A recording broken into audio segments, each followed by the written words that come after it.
if you employ an illegal immigrant, you should lose your business. The federal government should absolutely just expropriate your property. If you've been found to knowingly and intentionally hire illegal immigrants because you're trying to skirt tax law or whatever law, the government should take your business from you. So just to clarify everything we've gone through, we were all correct.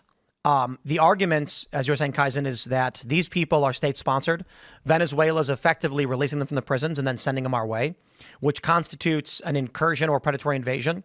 It doesn't need to be that we are declared at war with Venezuela, just that Venezuela is sponsoring an incursion or predatory invasion, which Trump has declared, and that's why the court has ruled this does align with the Alien Enemies Act.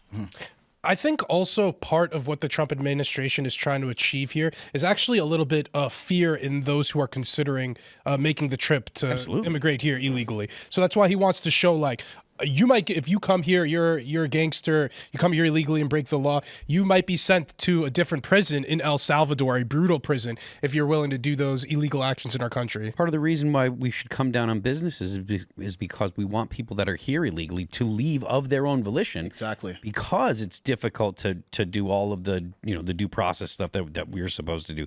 Even just having everybody go through the normal administrative process is a ton of manpower and a ton of time. The more difficult you make it for people to stay here illegally, the better it is for the country, because you don't have to have jackboot thugs go, which is one of the things the left is terrified of. If you make it exceedingly difficult for illegal immigrants to stay here, to work here, just to do their day-to-day business, of their life here, have them leave of their own volition, that's way better for America. And it's better for the illegal immigrants, because then they don't have to get arrested. Then they don't have to get, maybe roughed up from the cops. It's better for the communities that they live in, because you don't have police going in and, getting into interactions with the population, because anytime the police get into interactions with the population, there is the possibility of some kind of tension, possibly a crime, possibly someone gets into a fight with the cops. You don't want any of it. Just make it hard for them to be here, because they go on their own way. Well said. And it's funny, because basically what we're saying is we just need to enforce the law. 100%. And do so consistently. And I don't think anyone wants to see masked ICE stormtroopers busting into homes and kicking screaming women and children out of their homes.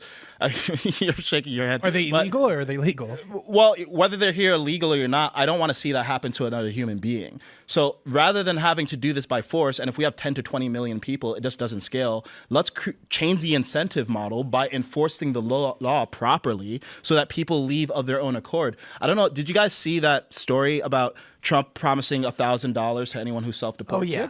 Right? Yeah. Once you're gone and confirmed to be in your home nation, they deposit $1,000. I love that. Now, $1,000 is probably not enough, but if it costs us $17,000 to do this by force, and it costs us less than $17,000 to incentivize someone to just leave of their own accord on their own timing to a country of their choice, let's do that, so that we can have a situation where, yes, we're treating people humanely, and we're also sustaining the community that people want to come to. Because the reason that they want to come here is because we enforce the law, and that's why America's great. We just got to make sure the border is very secure, lest they keep coming back to get $1,000. And also, you know what? If you're in Peru, $1,000 is a whole lot more than $1,000 in the United States. Also true. Tyson, I wanted to ask, you said you were on the left before. When did the switch happen, and was there a certain something that happened that kind of initiated that switch? July 13th, 2024, the day that Trump almost got assassinated.